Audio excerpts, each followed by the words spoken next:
Hello সবাইকে, আশা করি আপনারা সবাই অনেক ভালো এবং সুস্থ আছেন। তো আমরা আজকে C++ দিয়ে একটা প্রবলেম সলভ করব, যেই প্রবলেমটার নাম হচ্ছে 2 নাম্বার সাম। তো আমি সরাসরি প্রবলেম স্টেটমেন্টে চলে যাই। আমাদের এখানে প্রবলেম স্টেটমেন্টে বলা হচ্ছে যে আমাকে একটা ফাংশন লিখতে হবে, যেই ফাংশনটা বেসিক্যালি একটা নন এমটি অ্যারে এবং একটা ইন্টিজার সে ইনপুট আকারে নেয় আর কি। ওকে, অর্থাৎ আমরা কি বুঝতে পারলাম যে একটা ফাংশন লিখতে হবে, যে ফাংশন আমার অ্যারে থাকবে এবং যে অ্যারেটা নন এমটি, এবং একটা ইন্টিজার ভ্যালু থাকবে, যেই ইন্টিজার ভ্যালুকে টার্গেট সাম বলা হচ্ছে। If any two numbers in the input array sum up to the target sum, okay, the function should return them in an array in any order. অর্থাৎ এখানে বলা হচ্ছে যে যে ইনপুট অ্যারেটা আছে, এই ইনপুট অ্যারের দুইটা নাম্বার যদি সাম করার পর আমি যদি দেখি যে সেটা আমার টার্গেট সামের সাথে যদি ম্যাচ হয়, তাহলে আমি ওই দুইটা ভ্যালুকে আমি অ্যারে আকারে রিটার্ন করতে হবে, এবং সেটা যে কোনো অর্ডারই হতে পারে, অ্যাসেন্ডিং বা ডিসেন্ডিং, ডাজেন্ট ম্যাটার। যদি ম্যাচ না হয়, ঠিক আছে, টার্গেট সামের সাথে যদি ম্যাচ না হয়, তাহলে আমাদের কি করতে হবে, তাহলে আমাদের একটা রিটার্ন করতে হবে এমটি অ্যারেকে। আচ্ছা, তারপর বলা হচ্ছে যে note that the target sum has to be obtained by summing two different integers in an array. অর্থাৎ আমরা যে টার্গেট সামটা পাবো, সেই টার্গেট সামটা কিন্তু ওই অ্যারের দুইটা ডিফারেন্ট ইন্টিজার দ্বারা গিয়ে পাইতে হবে। আমরা কিন্তু সিঙ্গেল ইন্টিজার দিয়ে যদি পাই সেটা কিন্তু কাউন্ট করবে না, ঠিক আছে। You can't add a single integer to itself in order to obtain that target sum, ঠিক আছে। এখন আমরা এই স্যাম্পল ইনপুট আউটপুটটা যদি দেখি, তাহলে আরও বেটার বুঝতে পারবো।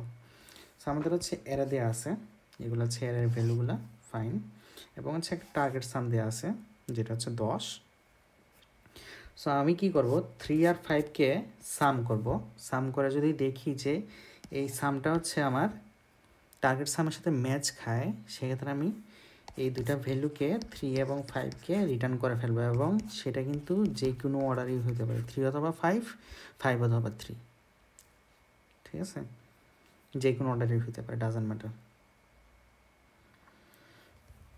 আর যদি না থাকে, এখানে যদি ম্যাচ না খায় আমাদের টার্গেট সামের সাথে, সেক্ষেত্রে কি করব, আমরা রিটার্ন করব একটা এমটি অ্যারেকে। আর একটা কথা বলা হচ্ছে যে আমি একটা ভ্যালুকে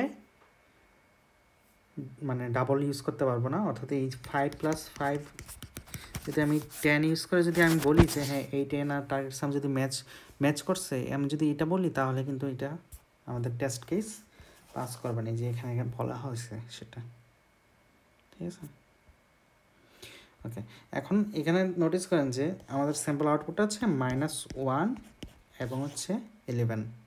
কেন, -1-এর সাথে যদি আমরা 11কে সাম করি, তাহলে কিন্তু আমাদের টার্গেট সামটা 10 যেটা ছিল এই যে এখানে, সেটা কিন্তু আমরা পেয়ে যাচ্ছি, তাই না? আচ্ছা, তাহলে এটা বেসিক্যালি খুবই ইজি। এটা আমরা দুটো অ্যাপ্রোচে ট্রাই করব। আমরা নেস্টেড ফর লুপ দিয়ে যদি ট্রাই করি, তাইলে কিন্তু আমাদের হয়ে যাবে, ঠিক আছে। এটা একটা ওয়ে আছে, আর একটা 2 পয়েন্টার মেথড বলে এটাকে, আমরা দুটোই দেখব। সো আমি এখানে এক্সপ্লেন করার জন্য আমি অ্যারেটাকে নিয়ে আসলাম। আমরা আসলে কীভাবে আঁকাবো, ঠিক আছে।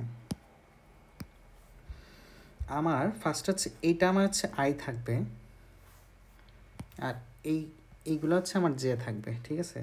সো আমি এই আইকে বলবো যে এই আয়ের সাথে কি আমার জের ভ্যালু ম্যাচ করছে টার্গেট সামের সাথে, ম্যাচ করলে ভালো, এই দুটোকে রিটার্ন করে ফেলো। যদি ম্যাচ না করে, তাহলে আমার জেকে কী করবো, ++ করব, ঠিক আছে। এখানে তো ম্যাচ করে নাই, তারপর ++ করলে কি হবে, 3 + -4 হবে, যেটা টার্গেট সামকে ম্যাচ করে নাই। তাহলে আবার কি হবে, 3 + 8 হবে, যেটা আমার টার্গেট সামকে ম্যাচ করে নাই। এরকম করে করে আমি একদম লাস্ট ইন্ডেক্স পর্যন্ত যাব, ওকে।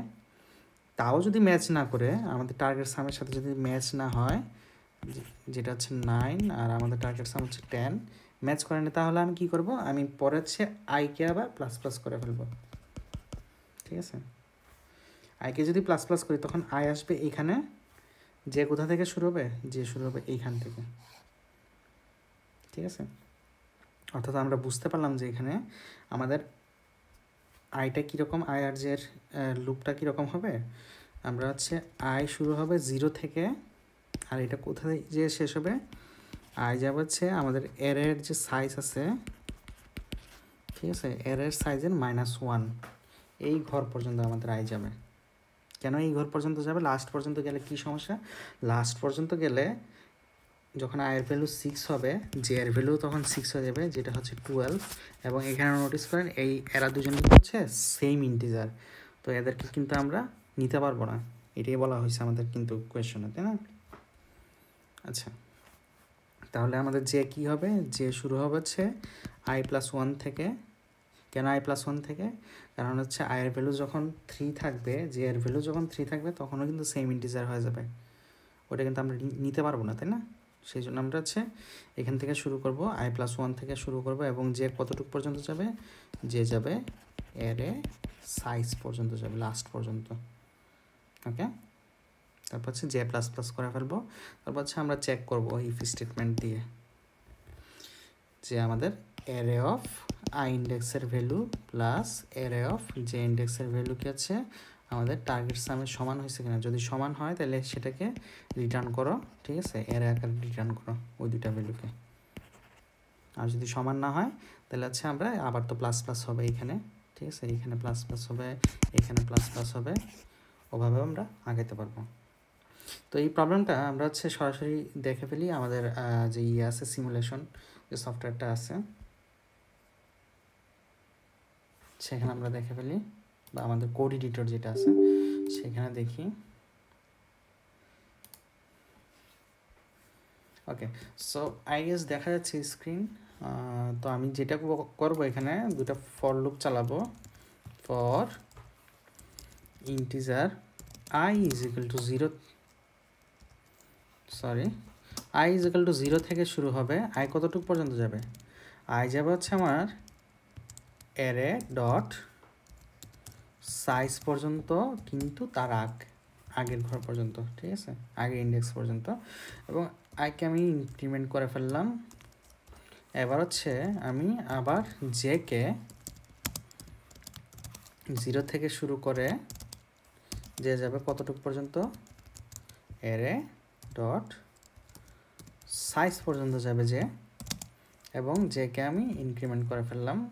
করার পর আমার হচ্ছে স্টেটমেন্ট দিয়ে চেক করব, যদি হচ্ছে array of I plus array of যে ইন্ডেক্সের ভ্যালু যদি হচ্ছে আমার টার্গেট সামের সমান হয়, তাহলে আমরা কি করব, রিটার্ন করব। কাকে রিটার্ন করব? ওই দুইটা ভ্যালুকে রিটার্ন করব। ওই দুইটার value K array of I comma array of J. এবং আমি এখানে রান করে দেখি আমাদের টেস্ট কেসগুলো পাস হচ্ছে কিনা। সো আমার টেস্ট কেস হচ্ছে প্রথমটাই ফেল হয়েছে, বাকিগুলো পাস হয়েছে। এখন দেখি কেন প্রথমটা ফেল হয়েছে। ওকে,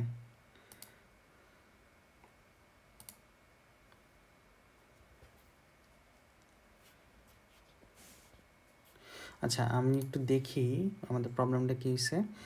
আমি হচ্ছে ভ্যালুগুলো পাইলাম, ইন্টিজার 0 থেকে শুরু হবে, অ্যারে অফ এত -1 পর্যন্ত যাবে, প্লাস প্লাস হইলো যেকে আমি এই যে এখানে একটা মিস্টেক করছি, আমি এখানে i+1 থেকে শুরু হওয়ার কথা, তাই না?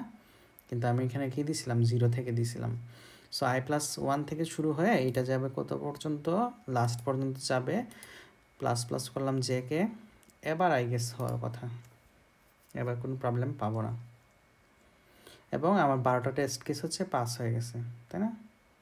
আচ্ছা, তো তো এই কোডটাতে সমস্যা কি, এই কোডটাতে টাইম কমপ্লেক্সিটি আছে বেশি আর কি। হ্যাঁ, অফ এন স্কোয়ার কেন, তার কারণ হচ্ছে এই যে আউটার লুপটা আছে ইন্টিজার আয়ের যে লুপটা, ঠিক আছে, এটা হচ্ছে এন পর্যন্ত চলবে, ইনার লুপটাও আবার এন পর্যন্ত চলতেছে, মানে বারবার চেক করতেছে, যার কারণ হচ্ছে এইটার যে টাইম কমপ্লেক্সিটি আছে সেটা কিন্তু অনেক বেড়ে গেছে, অফ এন স্কোয়ার হয়ে গেছে, ঠিক আছে। সো এই কোডটাকে আমরা অপটিমাইজ করতে পারি। অপটিমাইজ সলিউশনটা আমরা হচ্ছে সলিউশন 2-তে দেখবো, সেই জন্য আমরা আবার হচ্ছে আমাদের নোটে ফিরে যাই।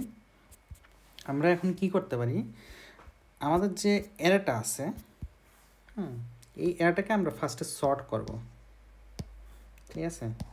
সো এই অ্যারেটাকে যদি আমি সর্ট করি, সর্ট করলে আমার কি হবে, সর্ট করলে আমার সবার আগে হচ্ছে -4 -1 1, তারপর হচ্ছে আচ্ছা -4 -1 1, তারপর হবে 3 5 6 8 11, 3 5 6 8 11। তো আচ্ছা আমরা সর্ট করে নিলাম এটাকে। সর্ট করার পর আমরা যে কাজটা করতে পারি, এইটা একটা, এই দুটাকে হচ্ছে ট্র্যাক করব। হ্যাঁ, লেফট রাইট দুটা ভেরিয়েবল আমরা ক্রিয়েট করে তারপর হচ্ছে ট্র্যাক করব। ওকে, ট্র্যাক করে আমরা যেটা করতে পারি, যদি হচ্ছে -4 আর হচ্ছে 11 এই দুটার সাম যদি হচ্ছে আমাদের টার্গেট সামের সমান হয়, তাহলে আমরা কি করব, এই দুটাকে রিটার্ন করে ফেলব, ঠিক আছে। -4 আর 11 এই দুটার সাম যদি হচ্ছে আমার টার্গেট সাম থেকে ছোট হয়, তাহলে কি করব, টার্গেট সাম থেকে ছোট, তাহলে আমরা যে কাজটা করতে পারি, তাহলে আমরা যে কাজটা করতে পারি যে আমরা এই যে লেফট যে পার্টটুকু আছে সেটাকে আমরা প্লাস প্লাস করে দেব, ঠিক আছে।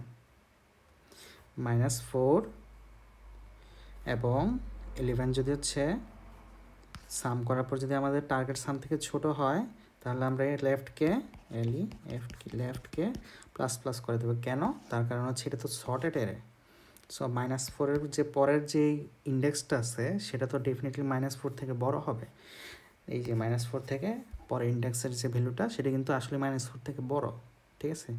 যদি বড় হয় তাহলে কিন্তু দেখেন কি হবে, -1 + 11, যেটা আসলে ডিস্টেন্সটা কিন্তু বা ডিফারেন্সটা কিন্তু কমে গেল, ঠিক আছে, আমাদের টার্গেট সামের সমান হয়ে গেল।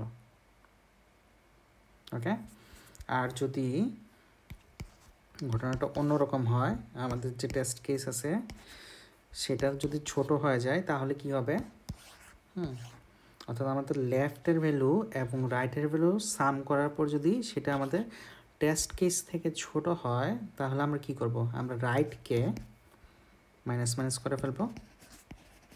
কেন, কারণ রাইটকে যদি মাইনাস করি তাহলে রাইটে কি যাবে, রাইটে তো হচ্ছে আমাদের একদম লাস্টের ঘরটা, এই যে লাস্টের ঘর, রাইটকে আমরা মাইনাস করলে কি হবে, ব্যবধানটা আরও কমবে, তাই না, ডিফারেন্সটা আরও কমে যাবে, তাহলে আমাদের একটা চান্স আছে যে আমাদের টার্গেট সামের সাথে মিলে যেতে পারে, তাই না। তো সেম কাজটা আমরা যদি করি, আমরা স্ক্রিনে চলে যাই আবারও।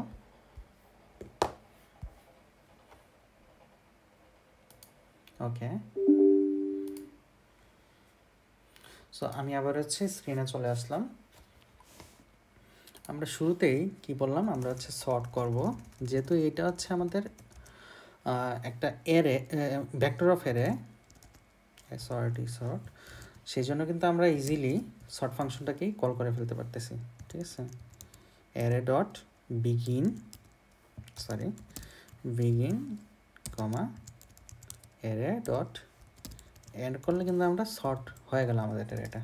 তারপর আমাদের কি করতে হবে, এন্ড হচ্ছে লেফট নিব, লেফট কাকে নিব, 0-তে নিব, এবং ইন্ট হচ্ছে রাইট নিব, রাইট কাকে নিব, রাইট নিব হচ্ছে গিয়ে অ্যারে ডট সাইজ যেটা আছে সেটা কিন্তু তার -1 হবে, ঠিক আছে। কারণ অ্যারে ডট সাইজ তো হচ্ছে আমার 1 থেকে, সাপোজ 8টা ভ্যালু আছে, 1 থেকে 8 দিবে, কিন্তু আমি তো হচ্ছে লুপ চালাবো হচ্ছে 0 থেকে, সেই জন্য হচ্ছে আমি এই কাজটা করলাম, এইখানে -1 করে ফেললাম। তাহলে আমি কি করতে পারি, একটা লুপ চালাই দিই, হোয়াইল লুপ, ওকে, সো আমি হোয়াইল লুপে বলতে পারি যে আমার লেফট যদি ছোট হয় রাইট থেকে, ওকে, তাহলে কি হবে, হ্যাঁ, তাহলে আমার লুপটা কন্টিনিউ করবে। এবং আমরা এখানে চেক করব যে আমার অ্যারের লেফটের যে ভ্যালুটা আছে সেইটার সাথে যদি আমি অ্যারের রাইটের ভ্যালু যদি অ্যাড করি, সেটা যদি আমার হচ্ছে টার্গেট সামের সাথে যদি ম্যাচ হয়ে যায়, তাহলে আমি এখানে কি রিটার্ন করব, আর ETURN রিটার্ন করব কাকে, রিটার্ন করব এই দুটা ভ্যালুকে। ওকে, অ্যারে লেফটকে আমি রিটার্ন করব এবং অ্যারে রাইটকে আমি রিটার্ন করব। ডান। তারপর কি বললাম, এলস ইফ, আমাদের এখানে এলস ইফ দিতে হবে। এলস ইফ আমার এই লেফট ইন্ডেক্সের ভ্যালু আর রাইট ইন্ডেক্সের ভ্যালুটা যদি হচ্ছে কি হয়, ছোট হয়, তাহলে আমার কি করতে হবে এখানে, তাহলে আমি হচ্ছে লেফটকে প্লাস প্লাস করে ফেলবো। তাহলে কি হবে, লেফট হচ্ছে আমার এক ঘর আগায় যাবে, ঠিক আছে, আগায় যেয়ে হচ্ছে এখানে যে ইয়েটা ছিল, ডিফারেন্সটা ছিল, এটা কমে যাবে। কমে গেলে হচ্ছে আমাদের টার্গেট সামের সমান হয়ে যেতে পারে, ঠিক আছে, যেহেতু আমাদের টার্গেট সাম এখানে বড় ছিল, তাই না। এলস ইফ আমাদের যদি এর লেফটের ভ্যালু এবং রাইটের ভ্যালু যদি হচ্ছে বড় হয় টার্গেট সাম থেকে, তাহলে কি করব, আমরা রাইটকে মাইনাস মাইনাস করে ফেলবো, তাই না। বাস এইটুকু করে ফেললেই আমাদের হয়ে যাবে। আমরা হচ্ছে কোডটা রান করে দেখি, এবং আমাদের যে টেস্ট কেসগুলো ছিল 12টা, সবগুলো কিন্তু আমাদের পাস হয়ে গেছে। ওকে, সবগুলো কিন্তু আমাদের পাস হয়ে গেছে। আচ্ছা, সাইড বাই সাইড দরকার নেই, এখন আমি কোডটাকে সাবমিট করে দেখি, কোনো এরর পাওয়ার কথা না। সো হ্যাঁ, আমাদের কিন্তু হচ্ছে কোডটা সাবমিট হয়ে গেছে। তো এই কোডটা অপটিমাইজেশন কী কারণে, কারণ হচ্ছে আমরা যে এখানে শর্ট করতেছি, শর্টের টাইম কমপ্লেক্সিটি কত, টাইম কমপ্লেক্সিটি হচ্ছে of n log n log n, ঠিক আছে। আর এইখানে যে আমরা একটা লুপ ইউজ করতেছি, এটা টাইম কমপ্লেক্সিটি কত, অফ n, কারণ কি এটা n পর্যন্ত চলবে, একবারই তো হচ্ছে আপনার যাচ্ছে, তাই না। আগেটা যেরকম নেক্সটেড ছিল, এখানে তো n স্কোয়ার হচ্ছে না, এটা শুধুমাত্র একবারই চলতেছে। তাহলে আমার এই দুটা যদি সাম করি, অফ n log n এবং অফ n যদি সাম করি, তাহলে আমার কোনটা, আমার হচ্ছে ফাইনালি কিন্তু অফ nই হবে, ঠিক আছে, ওর্স্ট কেসে টাইম কমপ্লেক্সিটি। ওকে, সো এটা হচ্ছে আরও অপটিমাইজেশন কি, আমাদের আগের যে কোডটা ছিল ওইটা থেকে এই কোডটা অনেক better. Okay, so I guess আপনারা বুঝতে পারছেন। আপনাদের যদি কোনো প্রবলেম হয়ে থাকে তাহলে আপনারা অবশ্যই কমেন্টে জানাতে পারেন, আমি ট্রাই করবো যে সলভ করার জন্য বা আপনাদের প্রবলেমগুলো ক্লিয়ার করার জন্য। Till then take care, bye bye, have a nice day.